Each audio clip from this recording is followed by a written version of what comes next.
नमस्कार, आप देख रहे हैं आर्या न्यूज। मैं हूं रविशेखर। बुलेटिन की शुरुआत करते हैं देश दुनिया की कुछ अहम खबरों के साथ। प्रधानमंत्री नरेंद्र मोदी ने कान्हा शांति वनम में एक कार्यक्रम को संबोधित करते हुए कहा कि कान्हा शांति वनम को दुनिया का सबसे बड़ा मेडिटेशन हॉल कहा जा रहा है।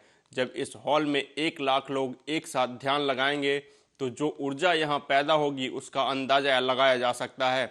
इस कान्हा शांति वनम में जिस संस्कृति को हम जी रहे हैं वो हजारों वर्षों से सतत प्रवाह से निरंतर समृद्ध हुई है। हम हमारे संतों और तपस्वियों की समृद्ध परंपरा का, समृद्ध विरासत का और अथक एकनिष्ठ प्रयासों का प्रतिबिंब है। कान्हा शांति वनम इसी परंपरा को आगे बढ़ा रहा है। आज आपके प्रयासों से 160 से ज़्यादा देशों के लोग सहज मार्ग पद्धति से योग को अपनाए हुए हैं। जो सच्चा साधक है उसे आप पूरी निष्ठा से योग और ध्यान से परिचित करवाते हैं। उन्होंने कहा कि ये मानवता की बहुत बड़ी सेवा है। हर ध्यान, हर घर ध्यान, हर दिल ध्यान, ये आपका संकल्प भारत की नहीं बल्कि पूरी मानव जाति की सेवा कर रहा है। सुनिए उन्होंने क्या कुछ कहा। कान्हा शांति वनम को दुनिया का सबसे बड़ा मेडिटेशन हॉल कहा जा रहा है।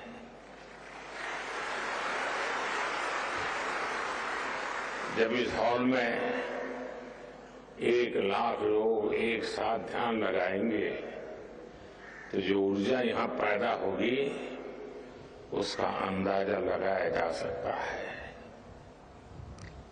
इस कान्हा शांति वनम में जिस परंपरा, जिस संस्कृति को हम जी रहे हैं वो हजारों वर्षों के एक सतत प्रवाह से निरंतर समृद्ध हुई है। इसमें हमारे संतों की, हमारे तपस्वियों की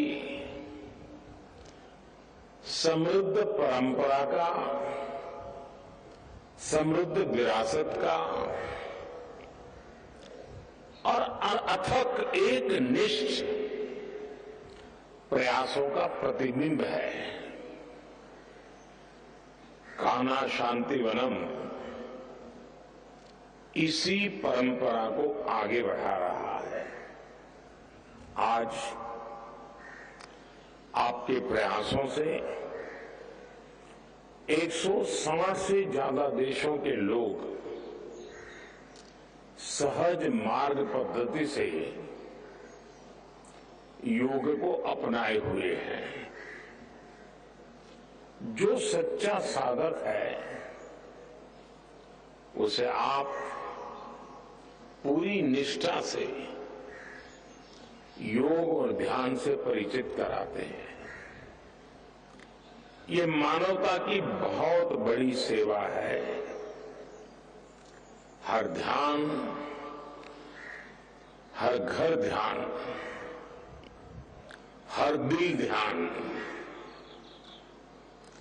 ये आपका संकल्प भारत ही नहीं बल्कि पूरी मानव जाति की सेवा कर रहा है। हार्टफुलनेस के लिए आपकी स्पिरिट निश्चित रूप से इस केंद्र को और आपके वैश्विक प्रयासों को अलग आयाम देती है। भाई कमलेश जी, जो हम सब पूज्यनीय दाजी के रूप में ही जानते हैं, जो काम मानवता के लिए किया है वो वाकई अद्भुत है।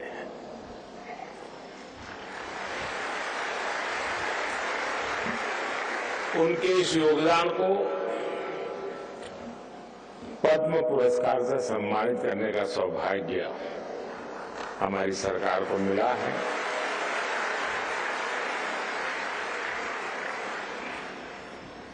और इन दिनों पद्म पुरस्कारों की परंपरा हमने ऐसी बनाई है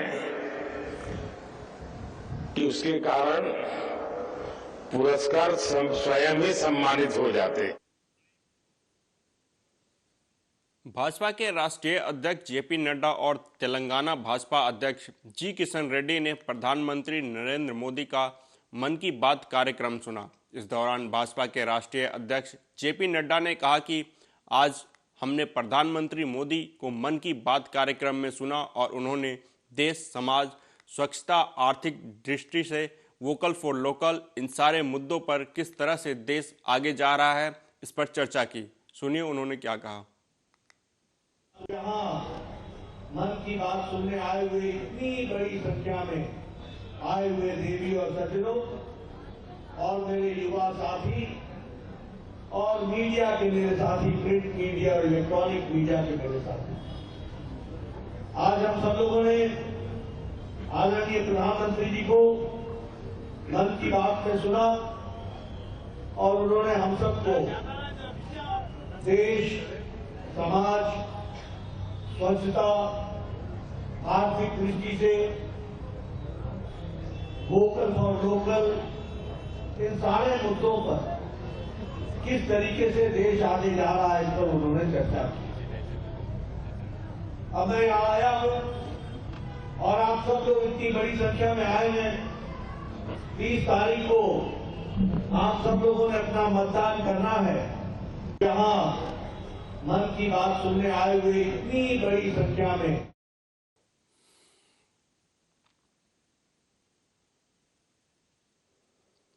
मध्य प्रदेश के भाजपा अध्यक्ष बीडी शर्मा ने पार्टी कार्यकर्ताओं के साथ प्रधानमंत्री नरेंद्र मोदी का मन की बात कार्यक्रम सुना। इस दौरान भोपाल में प्रदेश अध्यक्ष बीडी शर्मा ने कहा कि आज प्रधानमंत्री ने कहा कि भारत का सामर्थ्य है कि आज भारत से आतंकवाद समाप्त हो गया है। वोकल फॉर लोकल के उत्पादों का चलन बढ़ा है। आज हमें गर्व है कि 4 लाख करोड़ से ज़्यादा का व्यापार भारत ने किया है। ये भारत की उपलब्धि है। सरकार और आज का दिन वो दिन है जब भारत के अंदर आतंकवाद ने मुंबई के हमले से जिस प्रकार से आक्रमण किया था, आज भारत के प्रधानमंत्री जी ने कहा कि भारत की सामर्थ्य है कि आज भारत से आतंकवाद समाप्त हो गया है। माननीय प्रधानमंत्री जी ने वोकल फॉर लोकल और विशेष तौर पर प्रधानमंत्री जी ने उल्लेख किया है कि दिवाली के और इस त्योहारों के अवसर पर वोकल फॉर लोकल के उत्पादकों का एक चलन बढ़ा है और लोगों के व्यवहार में जो आया है माननीय प्रधानमंत्री जी के आह्वान के कारण आज हमें गर्व है कि 4 लाख करोड़ से ऊपर का बिजनेस, और लोग ये देखते हैं कि make in India, made in India लिखा है कि नहीं लिखा है। इस देश का, इस प्रोडक्ट का उत्पादक देश कौन सा है, ये भी लोग अब देखने लगे हैं। ये भारत की उपलब्धि है। तो माननीय प्रधानमंत्री जी ने कहा है कि जो एक नया चलन शुरू हुआ है कि यहाँ से लोग विदेशों में जाकर के शादी, वेडिंग डेस्टिनेशन जो करने का प्रयास करते हैं, आज माननीय प्रधानमंत्री जी ने अपने मन के भाव के साथ अपील की है कि अपने ही देश में, अपनी ही संस्कृति में, अपनी मातृभूमि में हम इस प्रकार के आयोजन करें। तो मैं तो अपील करना चाहता हूं, माननीय प्रधानमंत्री जी का आह्वान है कि इसको पूरा देश स्वीकार करते ही माननीय प्रधानमंत्री जो कहते हैं जनता उसे मानती है। तो माननीय प्रधानमंत्री जी के आह्वान को जरूर लोग अपने मन के अंदर स्वीकारोक्ति देंगे ही।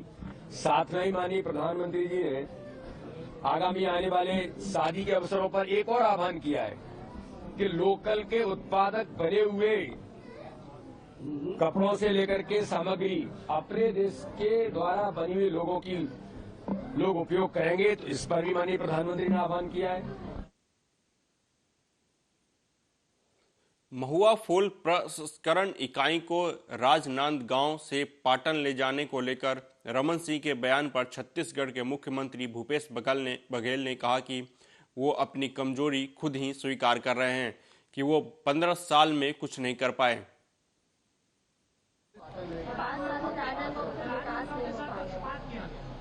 15 साल में नहीं कर पाए, ये तो उसकी कमजोरी है। 15 साल में कुछ नहीं कर पाए, वो खुद ही स्वीकार कर रहे हैं वो कमजोरी अपनी।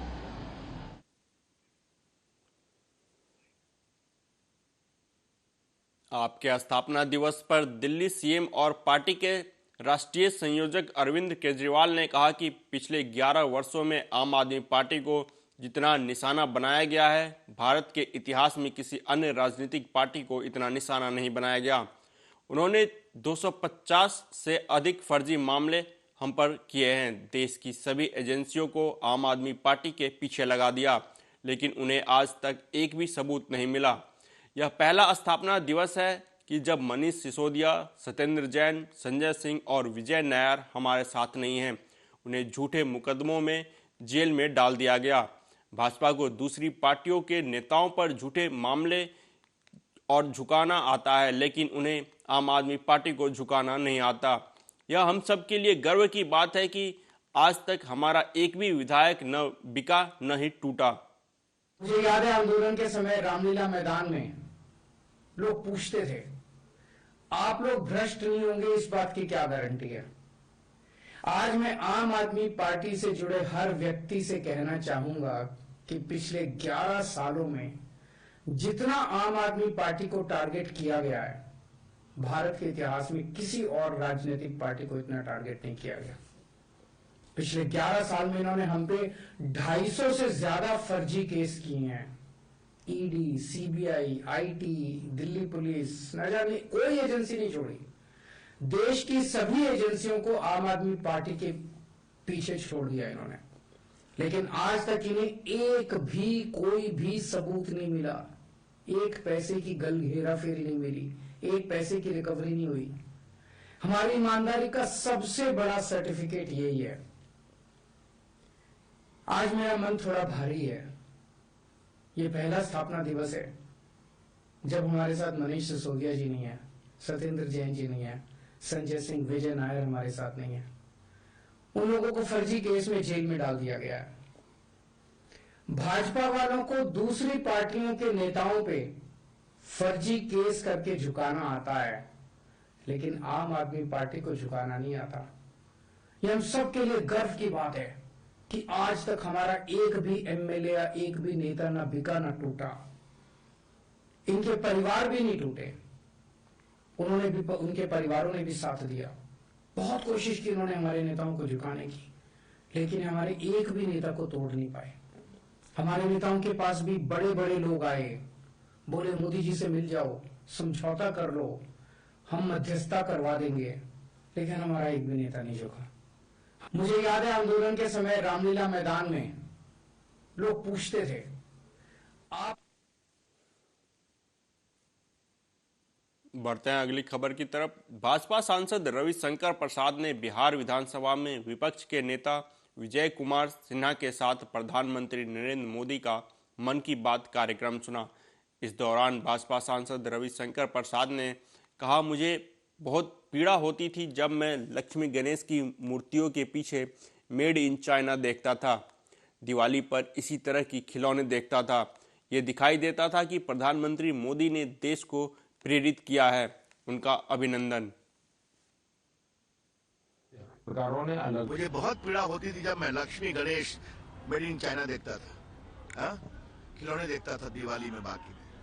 अब बताइए 3.5 लाख करोड़ का व्यापार हुआ है इन पर्व में, तो ये दिखाई पड़ता है कि मोदी ने देश को प्रेरित किया है। पटना में केंद्रीय मंत्री और भाजपा नेता नित्यानंद राय से मुलाकात पर राष्ट्रीय लोक जनता दल के अध्यक्ष उपेंद्र कुशवाहा ने कहा कि एनडीए को कैसे मजबूत किया जाए, इस पर चर्चा हुई। हम सभी 40 सीटें जीतेंगे। जेडीयू अब समाप्त पार्टी है, उसमें बड़े नेता हमसे या किसी और से संपर्क में हैं। समाप्ति की कगार पर जेडीयू खड़ा है। आरजेडी से मुकाबले के लिए हम तैयार हैं। वहीं भाजपा नेता नित्यानंद राय ने कहा कि उपेंद्र कुशवाहा से मेरा रिश्ता पुराना है। इनकी पार्टी एनडीए का एक मजबूत साथी है। हम उनके घर आकर चाय पीते हैं। उन्होंने सही कहा कि 40 की 40 लोकसभा सीटें हम जीतेंगे। माननीय उपेंद्र कुशवाहा जी से मेरा रिश्ता बहुत पुराना है और अटूट भी है और गहरा भी है। हम लोग राजनीति में थे भी, हम जिस समय राजनीति में नहीं थे उस समय से संबंध है, और अभी एनडीए के एक मजबूत सिपाही के रूप में इनकी जो पार्टी है वह एनडीए का एक मजबूत साथी है। तो हम जब एनडीए के मजबूत साथी के घर आकर, एक तो रिश्ता और दूसरा एनडीए का रिश्ता, उसमें आज हम लोग सुबह आए हैं, चाय पिए थे और जब बैठते हैं तो माननीय उपेंद्र जी ठीक ही कहे हैं कि 40 की 40 सीट हम सब जीतेंगे। तो बैठे हैं तो कुछ न कुछ तो राजनीतिक चर्चा होगी, 40 की 40 सीट जीतेगी। एक तो हम लोग का व्यक्तिगत रिश्ता भी है, आज नहीं, जिस समय हम लोग राजनीति में क शुरू किए थे उस वक्त से रिश्ता है, तो वह अपनी जगह है, उसके चलते भी मुलाकात तो होते रहती है। बाकी एनडीए में घटक दल के रूप में हमारी पार्टी भी शामिल है। भारतीय जनता पार्टी के बड़े नेताओं में से एक नित्यानंद राय जी हैं और चुनाव नजदीक आ रहा है तो स्वाभाविक रूप से बैठे हैं, तो कुछ तो इस विषय पर भी चर्चा हुई है। क्या मायने निकाले जाए? नहीं, मायने क्या, कुछ नहीं निकालना है। एनडीए को कैसे हम लोग मजबूत करें, इस पर बात हुई है, ताकि बिहार में 40 में 40 नरेंद्र मोदी जी की झोली में हम लोगों को देना है। तो इसके लिए तो हम लोगों को बैठते रहना पड़ेगा, बात करते रहनी पड़ेगी। आप लोग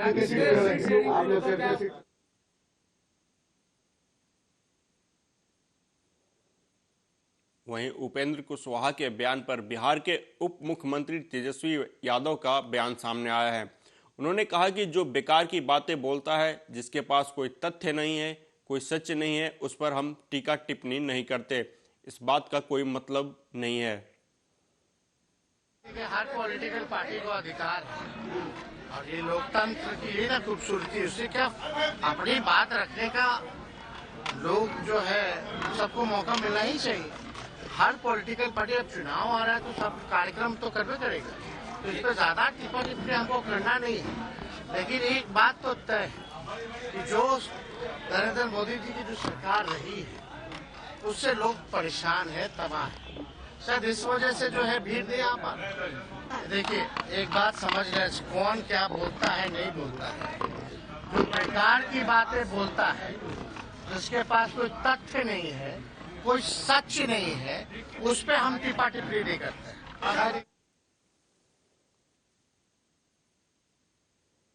उधर बिहार विधानसभा में विपक्ष के नेता विजय कुमार सिन्हा ने कहा कि आज अंतिम पंक्ति में बैठने वाले व्यक्ति को अंतिम पंक्ति में बैठाने वाला कौन है, ये सब समझ रहे हैं। बिहार बहुत आगे था, वो पीछे कैसे जा रहा है, इसके लिए कौन जिम्मेदार है। भ्रष्टाचारी और वंशवादी मानसिकता के लोगों से बिहार मुक्ति चाहता है। मुक्ति के लिए सबका साथ, सबका विकास का महामंत्र सबके घरों तक पहुंचेगा। आज अंतिम पंक्ति में बैठा व्यक्ति को अंतिम पंक्ति में बैठाने वाला कौन लोग है, ये सब समझ रहा है। और बिहार बहुत आगे था, वो पीछे कैसे जा रहा है, इसके लिए कौन जिम्मेवार है। ये भ्रष्टाचारी और अपराधी और वंशवादी मानसिकता के लोगों से ये मुक्ति चाहेगा और मुक्ति के लिए सबका साथ, सबका विकास का महामंत्र हर घर तक पहुंचे। भोपाल के फतेहगढ़ इलाके में स्थित मैक्स केयर चिल्ड्रन हॉस्पिटल के संचालक अल्ताफ मसूद के खिलाफ तलैया पुलिस ने धोखाधड़ी, कूट रचित दस्तावेज तैयार करने की एफआईआर दर्ज की है। मामला कोर्ट के आदेश पर दर्ज किया गया है। आरोप है कि केंद्र सरकार की आयुष्मान योजना में फर्जीवाड़ा कर अस्पताल संचालक ने लाखों रुपए लिए हैं। बता दें कि जिस मासूम की बीमारी के नाम पर सरकार से रकम वसूली गई, उसके परिजनों से 3,35,000 रुपए की वसूली की गई है। इस पर अस्पताल की ओर से कहा गया कि अभी हमारा अस्पताल से आयुष्मान कार्ड के जरिए इलाज नहीं हो पा रहा है। यह कहने के बाद भी उन्होंने खालिद अली से आधार कार्ड समेत अन्य दस्तावेज, आयुष्मान कार्ड की जानकारी जमा करवाने को कहा। खालिद ने वह दस्तावेज जमा करवा दिए। अस्पताल में इलाज के बाद उन्होंने 37,000 रुपए का पेमेंट भी करवा दिया। थाना प्रभारी तलैया खालिद को आयुष्मान योजना की ओर से वेरिफिकेशन के लिए कॉल आया। उन्होंने पूरा बिल देने की बात कही, तब बताया गया कि अस्पताल की ओर से आयुष्मान कार्ड के खाते से भी पैसे निकाले गए हैं। धोखाधड़ी का पता चलता ही खालिद ने एडवोकेट सारिक चौधरी के जरिए धोखाधड़ी का परिवाद कोर्ट में लगाया था। इस पर सुनवाई करने के बाद कोर्ट ने पुलिस को एफआईआर करने का निर्देश दिया। पुलिस ने अस्पताल के संचालक डॉक्टर अल्ताफ मसूद के खिलाफ धोखाधड़ी का प्रकरण दर्ज कर लिया है। हाँ 2021-22 में आवेदक थे खालिद अली। इन्होंने 2 माह के बच्चे का इलाज कराया था। तो इनका आरोप ये था कि मुझसे भी पैसा ले लिया है 37,000 और आयुष्मान कार्ड से भी निकाल लिया है। इन्होंने परिवार लगाया था 2022 में न्यायालय में। तो न्यायालय ने आदेश दिया है मुझे कि इसमें प्रकरण पंजीबद्ध कर विवेचना करें। 420, 465, 467, 468। डॉक्टर अल्ताफ हैं जो अपने जो अस्पताल के चिल्ड्रन अस्पताल भोपाल, इनके डॉक्टर अल्ताफ। नहीं, अभी मामला विवेचना में सिर्फ है, प्रकरण पंजीबद्ध कर विवेचना करने का आदेश हुए हैं। तो अभी प्रकरण विवेचना में आगे जैसे साक्ष्य होंगे साक्ष्य अनुसार कार्रवाई होगी। उधर डिंडोरी में अतिक्रमण के खिलाफ प्रशासन की कार्रवाई देखने को मिली, जहां नगर परिषद डिंडोरी के द्वारा नर्मदा नदी के किनारे किए गए अतिक्रमण पर लगभग 25 से 30 मकान बना हुआ था, जिसमें 1 माह पहले नोटिस जारी किए गए थे। इसके बाद भी अतिक्रमण नहीं हटाया गया। उसके बाद प्रशासन अतिक्रमण हटाने का काम किया। कोर्ट के आदेश के अनुसार अतिक्रमण हटाया गया, जिसमें से एसडीएम, तहसीलदार, पटवारी, पुलिस प्रशासन भी मौजूद रहे।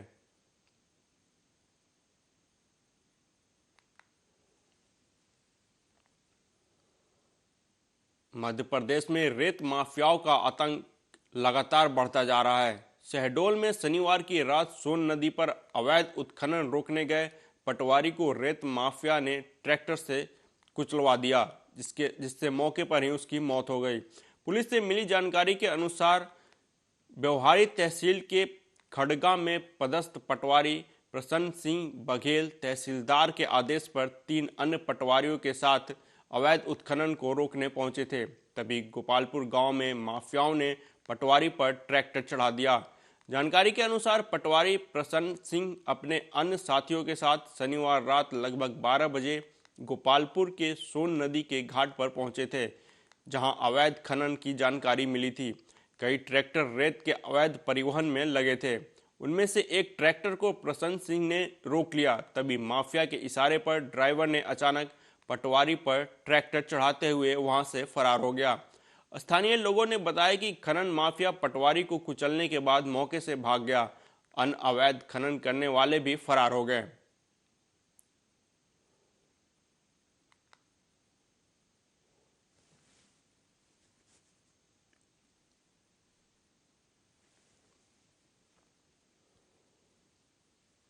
उधर शिवपुरी जिले के बैराट तहसील के मोबाइल दुकान संचालक ने एसपी ऑफिस में धोखाधड़ी की शिकायत दर्ज कराई है।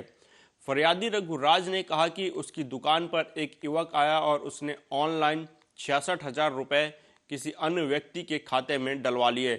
उसके नगद पैसे देने का आश्वासन दिया, लेकिन वह फ़ोन पर बात करते हुए दुकान से निकल गया और पैसे भी नहीं दिए। अब उससे पैसे मांग रहे हैं तो उसके परिवार के लोग धमकी दे रहे हैं। फरियादी रघुराजपुरी ने बताया कि वो माता रोड पर रघुराज मोबाइल सेंटर के नाम से दुकान चलाते हैं। उनकी दुकान पर कुसमानी गांव का धीरज सिंह आया था और उसने किसी अन्य के खाते में 66,000 रुपये डलवा लिए। इसके बाद दीपक चकमा देकर दुकान से निकल गया। दीपक पैसे देने में आनाकानी कर रहा है और अब दीपक और उसकी मां उनको धमकी दे रहे हैं। उन्होंने फोन पे पैसे किए कराए थे दूसरे खाते में और कह रहे थे कि ले पैसे ले लो और पैसे कर दो। ठीक है, ये पैसे मेरे लिए गिरने आए। उसके बाद वो पैसे करा के उसके बाद भाग गया वहाँ से। क्या नाम था उसका? उसका नाम है धीरज शर्मा। कहाँ का है वो? वो वहीं बैराड़ी रहता है, निवासी वो कुसमानी का है। तो उनसे संपर्क किया था दोबारा पे? हाँ, उससे संपर्क भी किया था, उसकी रिकॉर्डिंग भी की है, उसकी माँ की रिकॉर्डिंग भी की है और उसकी माँ धमकी दे रही थी कि हमारे लड़के का कुछ हो जाएगा तो हम तुम्हारे नाम की FIR। उन्होंने